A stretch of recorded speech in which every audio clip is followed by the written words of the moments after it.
Welcome to What is Going On's Conversations with Money show, where you get to learn the secrets of how love and money are interlinked in ways you never imagined and transform your relationship with money for good. Here are your hosts, Sandie Sedgbeer and Sarah McCrum. Hello, welcome to part 2 of the Conversations with Money series, co-hosted by me, Sandie Sedgbeer. And me, Sarah McCrum. And this series on money is both an experiment and a gift to you, in that it's part discussion and part transformational free course designed to help you dismantle your misconceptions, fears and issues around money and transform the way it shows up in your life. So don't forget to listen to the entire series. And if you're new to the series, you may not be familiar with Sarah. She's been an energy coach for 20 years, working with and helping entrepreneurs, conscious business owners and game changers master their personal energy. She's also the author of Love Money, Money Loves You, which provides much of the inspiration for her highly popular Consciousness of Money programs, workshops and online courses. Sarah, so this month we're going to be talking about two much misunderstood concepts that are inextricably linked with money, and that's value and worth. So when I was talking to somebody just the other day about those very subjects, they said, of course I value myself, of course I know what I'm worth, but when I asked them if they have any problems charging what they're worth, they weren't quite so certain, isn't it? I would say that is extremely common, especially amongst people who are doing good, who are helping, who are coaching, caring, doing any of the softer kinds of work. But actually, you know what? As I say that, I'm thinking of how many conversations I've had with really successful people who actually also have issues around what they're worth. They've managed to price their product probably because they're in a market where the pricing is fairly established. So if you're an accountant, you pretty much know you can price yourself a little bit above or a little bit below other accountants, but there's a market there. But they still have rather similar issues, so I think it's pretty widespread. Well, this person I was speaking to was a woman, and I found that women seem to have a bit of a challenge with it, more than men do. And again, maybe that fits in with your caring, kind, softer personality. Well, and of course, traditionally, women have done a lot less charging. They have a lot less practice on the whole, but still today, from what I can see, because many women spend years out of the workplace, for example, so they're simply not practicing it.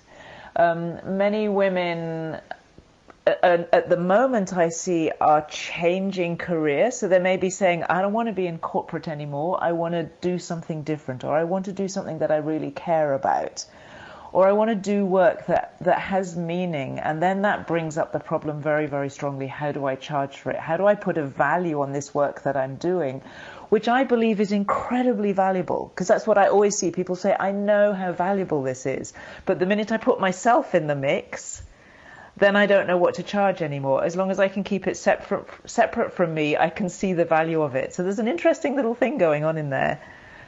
Yeah, and it also, I think, applies to when one has to justify why one wants a raise at work. That seems to be justifying why one wants more money than one is already getting, seems to be a little bit of a trigger and a trip up as well. Yes, I think that's a huge one. It's not something I've ever had to do, which is interesting because I've always tended to work for myself. But that's very challenging because it comes back to this question about who am I?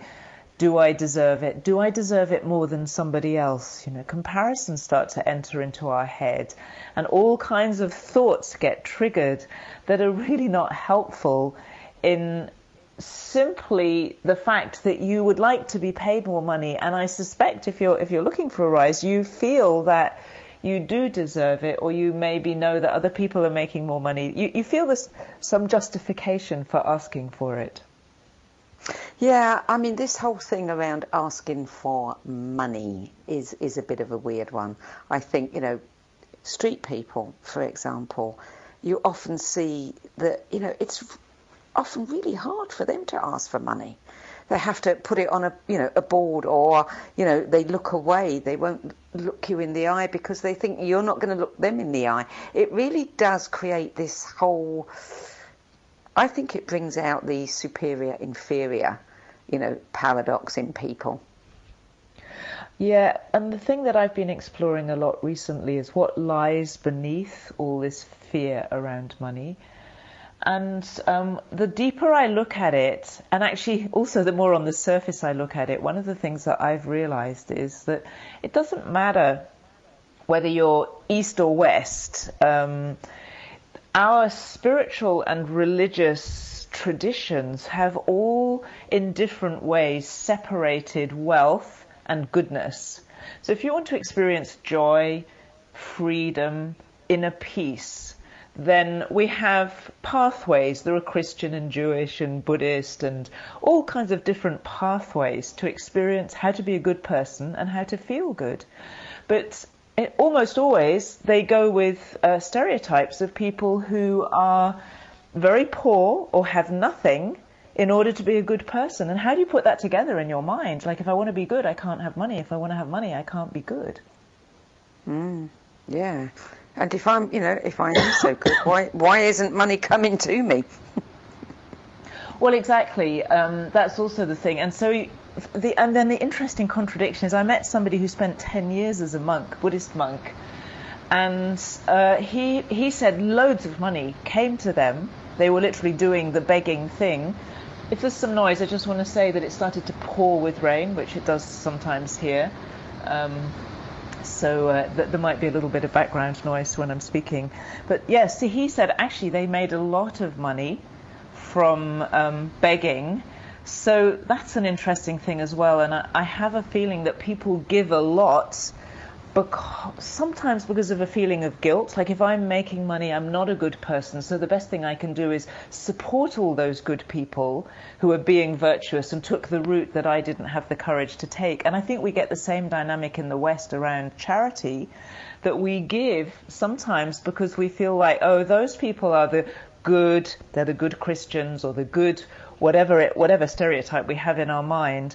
And because I'm interested in making money, maybe there's something bad or greedy or wicked about me, and the only thing I can do then is give some. Now, I'm not saying there's anything wrong with giving. I've experienced those feelings myself, and I think that many other people have these kind of mixed up feelings about giving and this whole question. And value and worth. I think we are actually quite irrational when we think about these things. We think we've got it sussed, but we haven't. Because when you really start digging deeper into these questions of value and worth, deservedness, etc., I think that's when all of our weird little imprints, if you like, the things that we've taken on board, come to the surface. Absolutely. And it's interesting, actually. I was just reading a little bit of my book, Love Money, Money Loves You Now, and it was talking about deserving. And what it said there was that actually everybody deserves everything. I sometimes flip it the other way around and say, it's easier almost to just say, I don't deserve anything. I can create. I have the power to create. I have the power to ask for things. I have an enormous power to influence and shape my life. And if I see it as I create what I want, or I ask for what I want, rather than I deserve it, it lets go of the entitlement. Alternatively, from the book point of view, it says you deserve absolutely anything and everything. What it's really saying is deserving is not what it's about. It's simply not about deserving, and it never has been. we either deserve everything or we don't deserve anything. They're both saying the same thing. And we need to start in a different place and stop asking that question. Yeah. You know, it is interesting. I mean, I was thinking about this concept the other day, and you think about people who spend years training, maybe apprenticeship to become an artisan, a thatcher, a carpenter, you know, somebody who really loves their work and is really well trained and has a love of wood or whatever and carves beautiful furniture, and how we often don't really value those skills anymore. And yet, and we value, you know, the person, the stockbroker who's maybe earning thousands, and we think, well, you know, that's really important. But if we have an apocalypse, which one of those two suddenly becomes the one that everybody wants to know? It's going to be the carpenter, isn't it? So our value, you know, how we value something, you know, the worth that we put upon them really is being reflected back at us by what is happening in society as well. Yes, I think that's right. And when you start to change your own values around things, actually what's reflected back to you is also different. So that's very powerful, because it means we can start to change that now. We don't have to wait for an apocalypse to change our values. We can start to question what we value. We can start to question, like, why do we value stockbrokers and people in the financial market so much? Because I think we have this unconscious, really crazy wish just to have money kind of pouring out of our ears. It's really common. There's a very common lottery mentality, or just somehow for money to just not be a problem anymore and just be flowing everywhere. And so we somehow put an artificial value on money. It's not that money and all the things that money buys can't be really, really abundant in our life. That's absolutely possible. But I think we've got a false picture of it, and so we've created a false value around it. And it's funny, if you think about the old story about Croesus, who everything he touched turned to gold, and it made him really unhappy in the end. We've had these warnings not to put it's like, don't put the wrong value around money. Understand what it really is. And then you can have a more natural value system within yourself. And that will shift a lot, I think, to start questioning that. I think you're right. Absolutely. And I think, you know, value has a lot to do with one's self-worth, you know, with one's self-image, you know, how one has been brought up to regard oneself and measure oneself against others, I think. Yes, I find that fascinating. There's a little example in my book which I often think of, where two women see the same dress and they both fall in love with it. And one of them really values herself, and the other one doesn't value herself very much. She lacks confidence. And the woman who values herself buys the dress, enjoys it, does things, feels great, whatever. And the one who doesn't have that confidence doesn't buy it, and then denies herself a whole lot of experiences as a consequence of that. And if you play that out through so many things in life, you know, do we go for the job we really want, or do we make the choices that we would really love, or do we always diminish our choices because of our lack of self-confidence? And then you start to realize how powerful that difference is over time. For one dress, it doesn't really matter. But if it's not only your dresses, but it's your houses, it's the work that you do, it's the man or the woman that you choose to live with, when it's happening in every area of your life, then that's a whole different story. Yeah. And I think this is also tied up with our values in general. And most of us don't really know what our values are. I mean, we might know what our principles are, but we might not know what our values are. And I've got an interesting story to share about that, but it's time to go to the break now, so we'll save it for when we come back. You're listening to Conversations with Money with me, Sandie Sedgbeer. And me, Sarah McCrum. And still to come, what does value have to do with self-worth? And how do we find out what our values are? We'll be back with more after the break.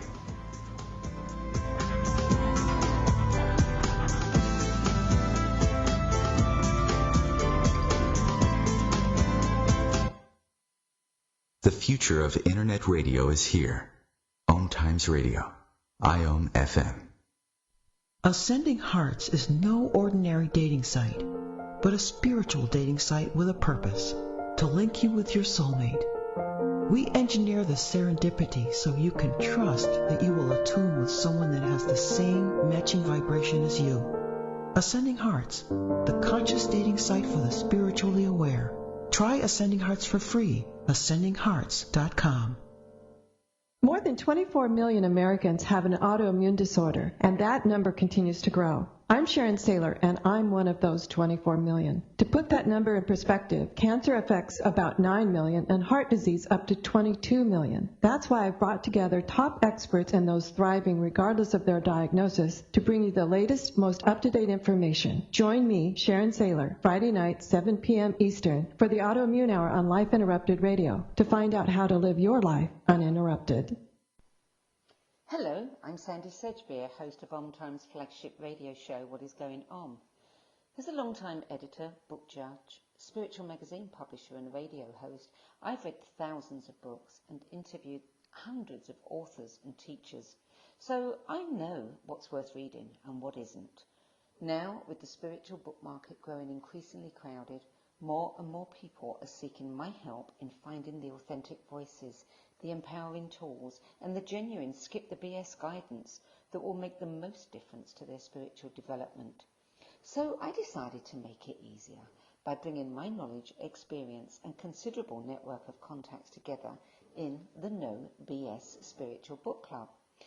There are no ads, no joining fees, no obligations, and no BS.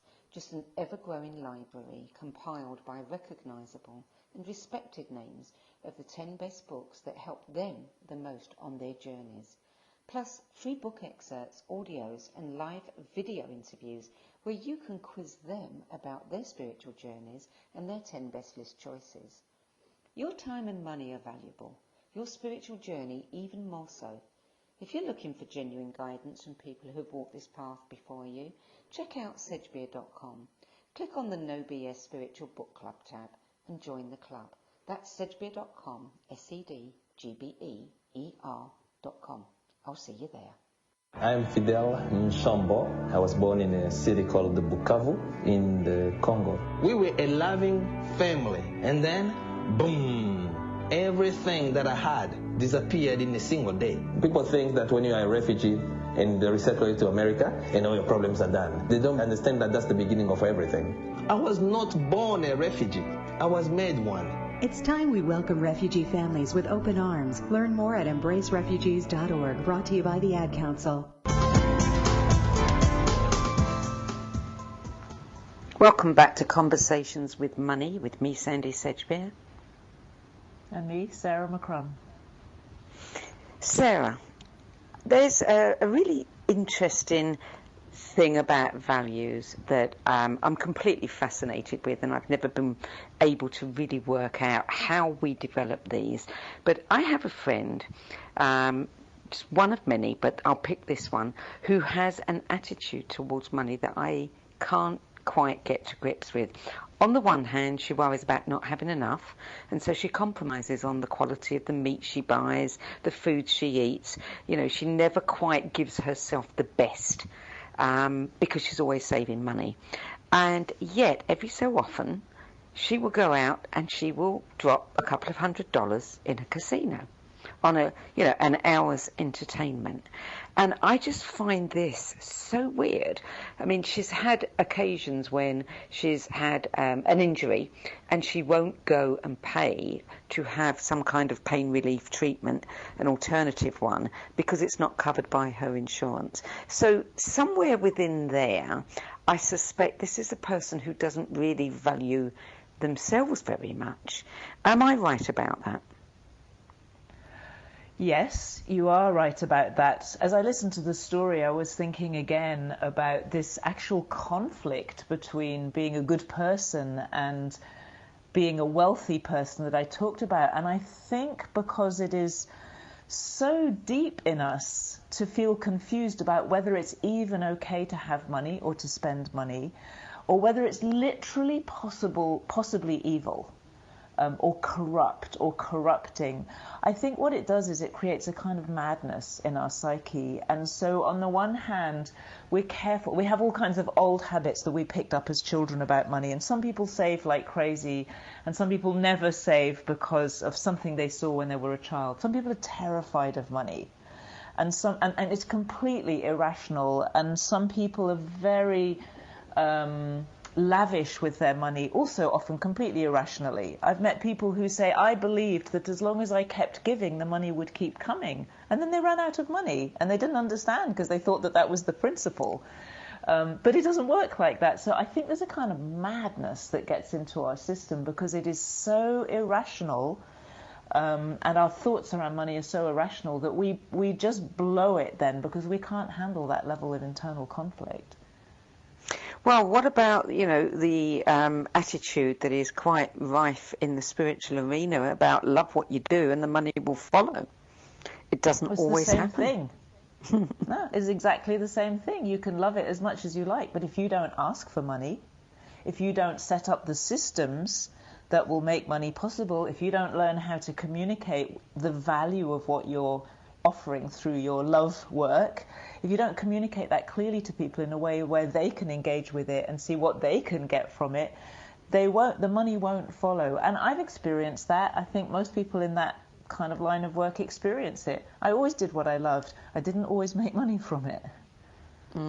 So where do we start then? I mean, you talk about setting up systems. Surely before we do that, we have to look at our own values.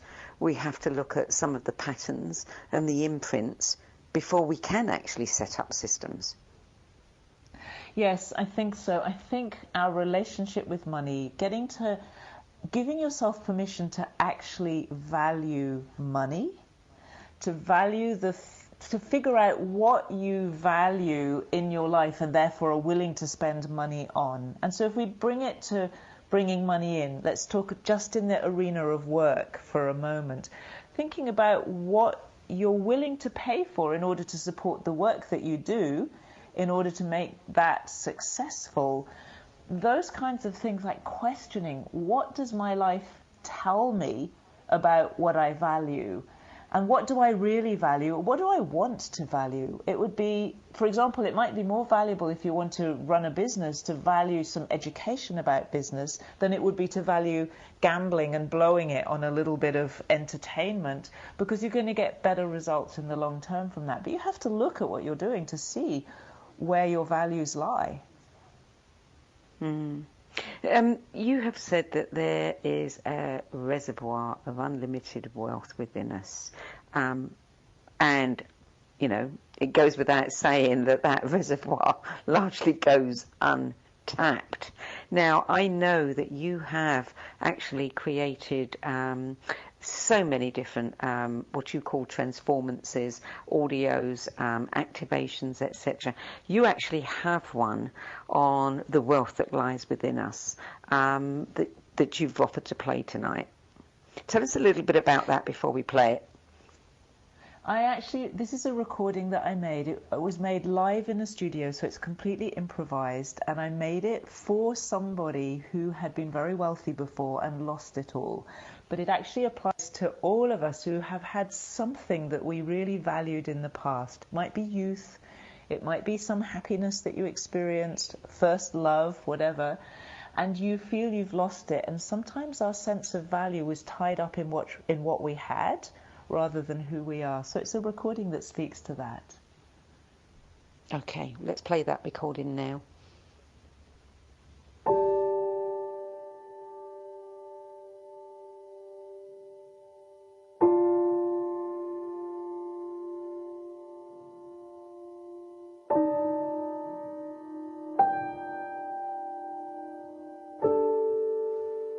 There might have been a time when you had everything you wanted.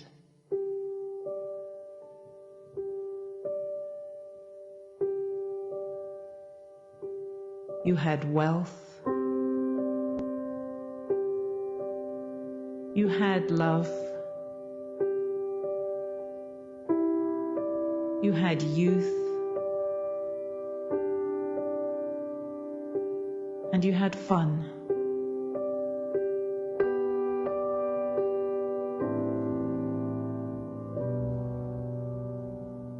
And it might be that you have now lost some or all of those.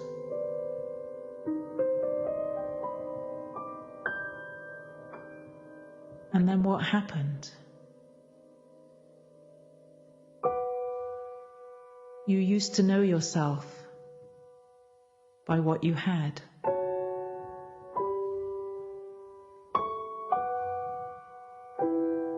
It was your measurement of yourself.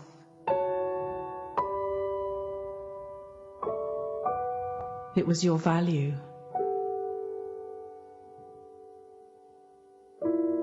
It gave you your sense of who you were.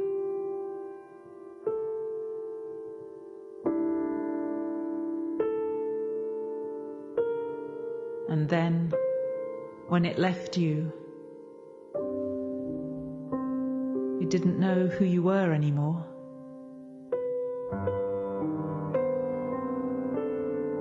You felt you had lost yourself.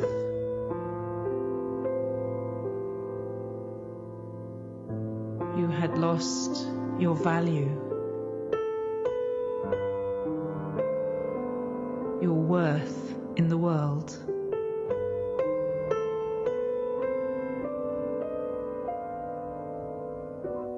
But I want to tell you that that is not the case.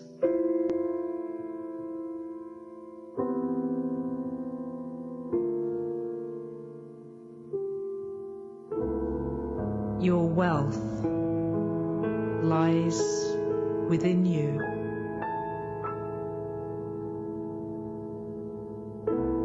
Your love lies within you.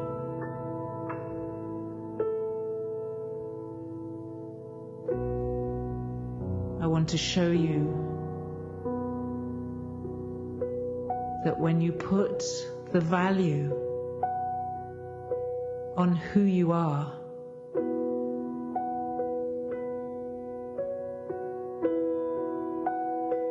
not what you have,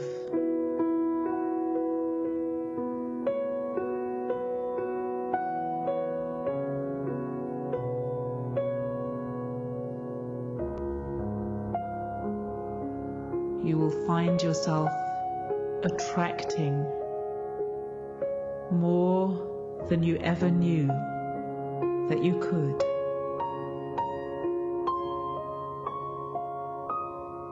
This is so simple, so I want you to really listen to me.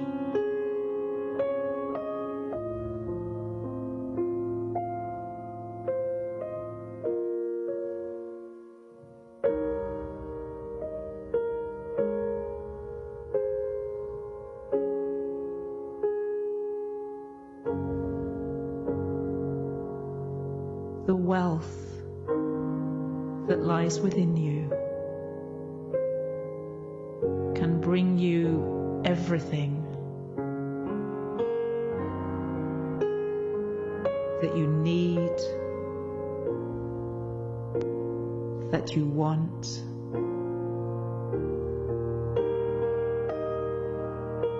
that you would love to experience.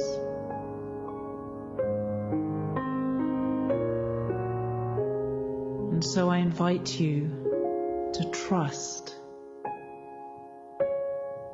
not those outward things that you relied on before,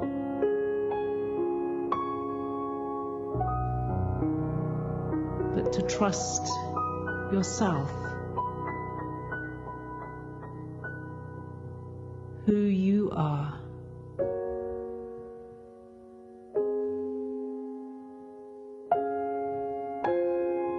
what you have to share with all of us.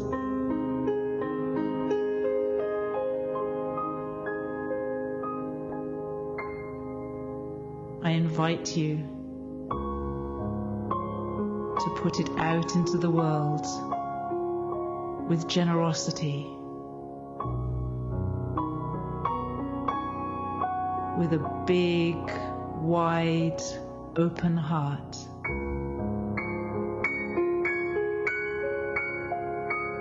I invite you to share yourself, to share who you are, to share what you do have.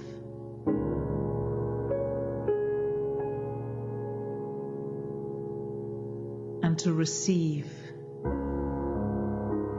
in abundance.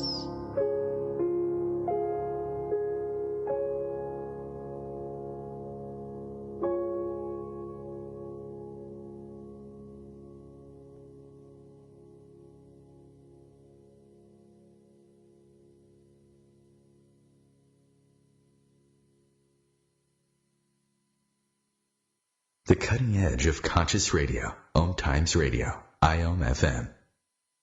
Being a radio host on IOM FM allows you to build your show on a rich platform with the power of the internet to fulfill your outreach goals and connect with a very specialized and global online audience, unlimited by time and distance. OMTimes Radio will provide you with web relevance, a recognizable conscious brand, and with the standard of excellence that has accompanied every single OMTimes endeavor. Host your show with OMTimes Radio Network.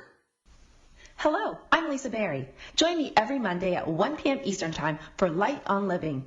A chance to see new, hear different, and feel more as I shine the spotlight on all the ways to lighten the load of life's challenges.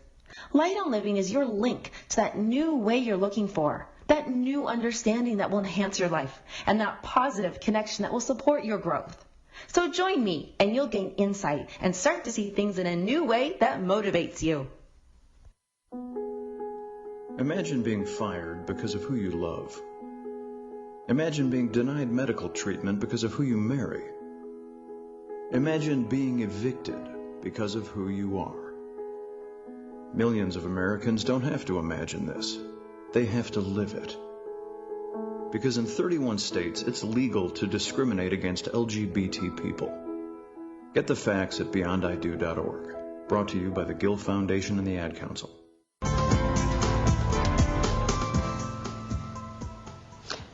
Welcome back to Conversations with Money with me, Sandie Sedgbeer. And me, Sarah McCrum. Sarah, before we played that, you said something about someone feeling that they may have lost their value. There was something really poignant about that for me, because as the music was playing, as you were talking, I was also thinking about elderly people, many of whom really do feel like they're not valued anymore in our society.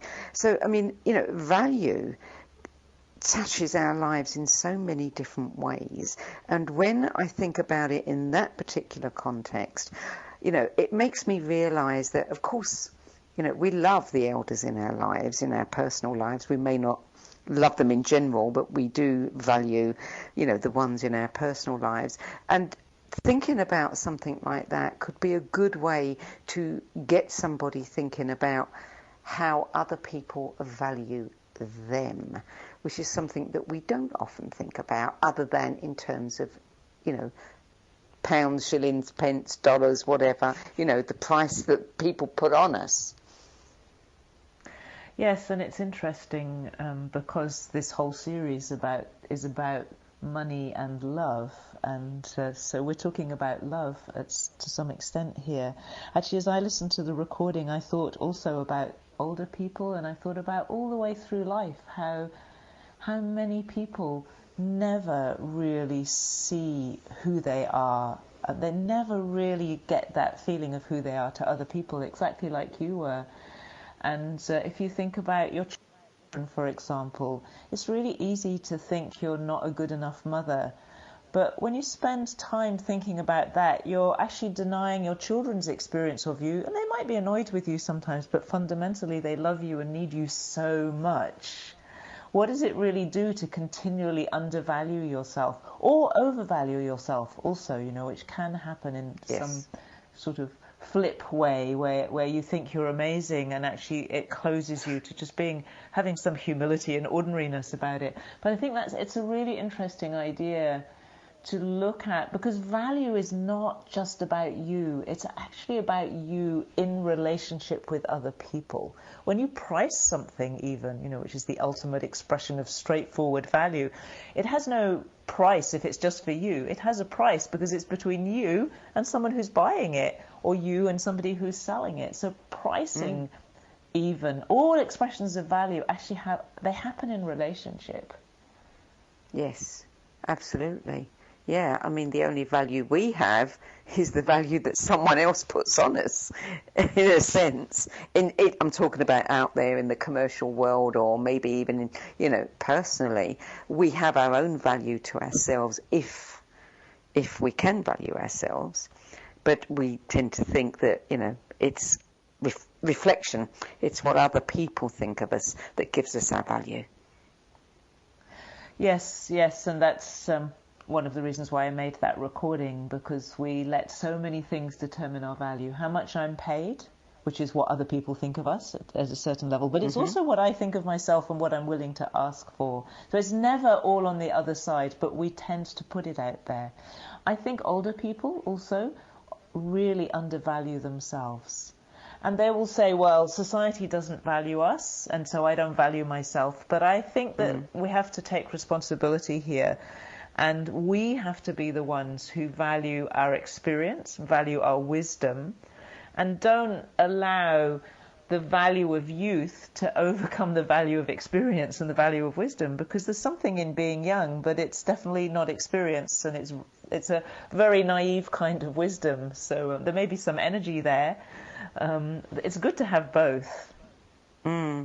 Now, I can imagine many people agreeing and many people also saying, well, that's all very well, but how do we actually, if we're not used to valuing ourselves, if we don't even know what our values are, how do we change that?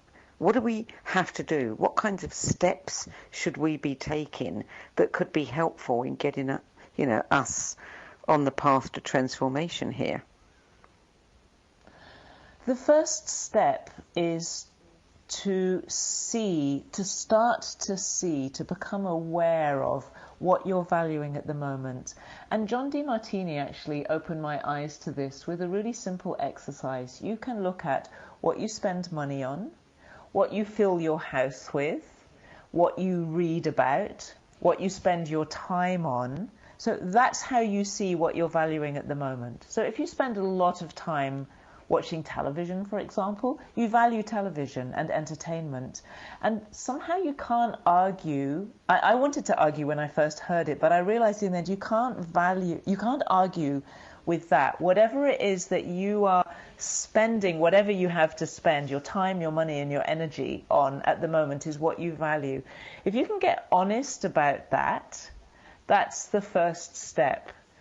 And then the next step, because you'll have some reactions to that, can be to say, what would I prefer to value instead of that? Some of it might stay the same, but some of it might change. You might say, okay, if I'm valuing at the moment watching television and pretending to myself that I don't, what would happen if I valued my creativity and did some writing, for example? Or what would happen if I valued the hobby that I want to develop into a business one day, to spend more time on it or put more energy into it?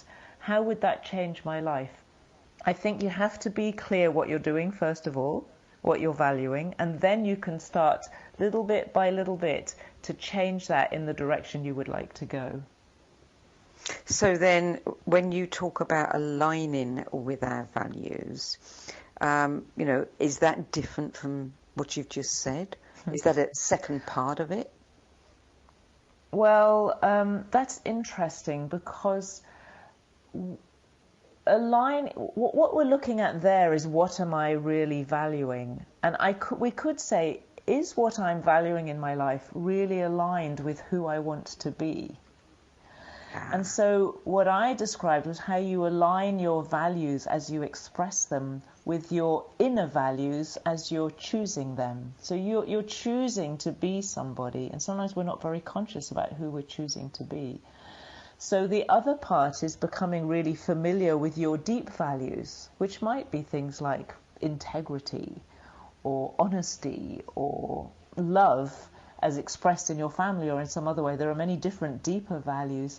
So are the values that you're expressing in the world matching with the deep values that you hold above all else? And so that could be a third step, would be to go deeper inside yourself and see what you really care about. It might be a little bit less tangible, but when you bring all of those together, the point is you actually start to feel like a better person because you are more aligned with yourself. And then your own self-value will grow as a result of that. So as you become clear what you're valuing and how you spend your time and your energy and your money, and then you align that with your deeper values, then your own sense of personal value will automatically grow. What sort of, in your workshops, if you were working with value and self-worth, would there be questionnaires that you would give people, or homework or exercises that they could do that could really help them to see? Because we don't take stock of all of the gifts, the skills that we have. We often play down some of those things and focus on the things that we don't have instead. Yes, particularly that last thing that you said, focusing on what we don't have. It's so easy to do that. And it's useful perhaps to see what you don't have from time to time in case there's anything there that you want. But it's far more useful, and that's what the recording again was about, is to share what you have, because that's where the source of your generosity lies. There are exercises, there are things that you can do that are described in my book. That's actually the simplest way. It just has some quite simple things for you to think about, because honestly, a lot of this for me is about reflection. It's about looking at yourself with different eyes, and all of us can do that. All of us, if we start to have a conversation like we've had here today, I can guarantee that you will start to look at yourself differently, because something that Sandie or I have said will ping something in your mind, and you'll say, I never thought about it that way. That's the real work. That's actually where things change, is when you allow something to influence you and you start to reflect on it. I think that's the most important thing you can do. Yeah, you're absolutely right. You know, I remember when I was growing up, people used to say to me, "Oh, you've got lovely eyes," and I'd always go, "Yeah, but if only my thighs were thinner," you know. And we discount all of these things that you know, other people admire about ourselves. So yes. that was a big one for me when I understood that one. And yes, and how extreme is that? I mean, I still catch myself doing that, not so much in the way that probably we all used to, but we bring that pattern then into, now I can bring it into my business, and I can so easily still see what's not quite right, what's not being fixed right, what's going wrong at the moment, rather than see, well, all of this is working, and here are some things that I'd like to fix, and make it a perfectly ordinary thing. There's just this attraction, it's like an addiction almost, to see what's wrong. I have a feeling that it's a way for many of us of somehow preventing ourselves from getting uppity or from getting arrogant, or there are all these kind of warning systems that we place around ourselves so that I won't turn into a horrible person. And as long as I can see what's wrong with me, I'm never going to be a horrible person. Like, what kind of craziness is that? Yeah. Oh, wow. And we're embarrassed to accept the praise. Yes. You know, yeah, we actually draw attention elsewhere. How silly is that?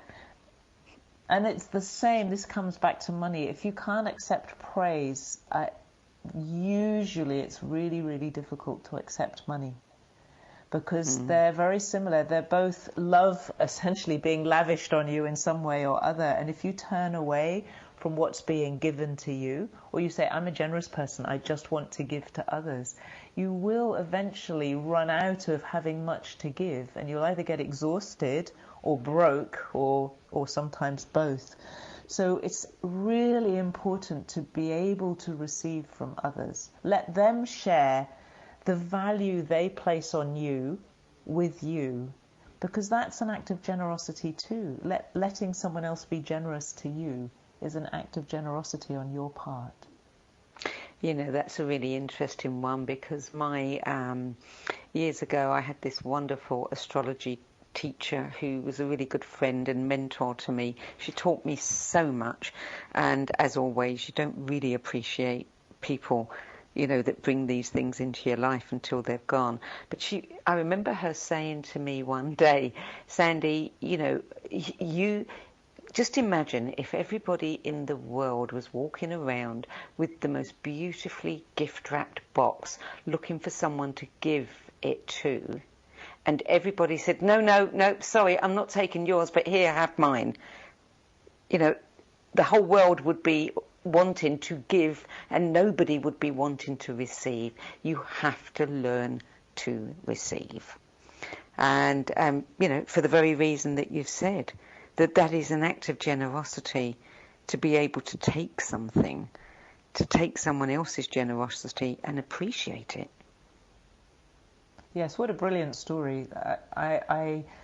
It's so graphic, and it so clearly demonstrates what this is all about. Because money itself is an energy that is freely available to all of us if we're willing to receive it.